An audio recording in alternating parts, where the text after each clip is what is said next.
Hammaga salom. O'zbekistonlik MMA jangchilari UFC yulduzi bo'lishga ulgurgan Carlos Prates bilan urushib ketishdi. Ma'lumot o'rnida shuni aytamizki, kechagina o'zbekistonlik jangchimiz Mavlud Chifiyev MMAda jang qildi.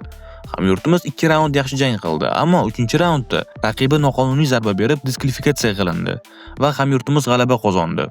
Shundan so'ng tomoshabinlar orasidan Carlos Prates hushtak chalib nimadirlar deb norozilik qildi va Mavlud Chifiyev unga "yop og'zingni" deb baqirdi va soqchilar uni ushlab qoldi.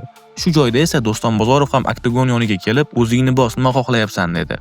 Sportni tomosha qilish bu shunchaki oddiy jarayon emas. Bu emotsiya va hayotiy mazmunga aylanishi mumkin.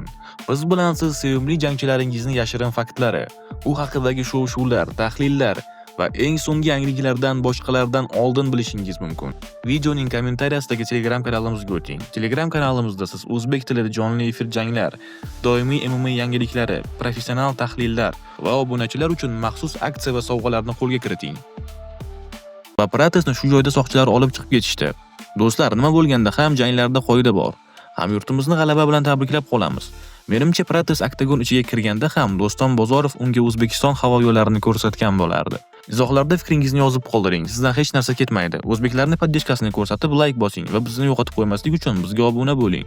Tez orada Bakli Shavkat Rahmonov va O'zbekiston haqida kulgan videolari chiqdi. Uni tarjima qilib sizlarga ko'rsataman. Bizlarga obuna bo'ling. Keyingi videolarda ko'rishguncha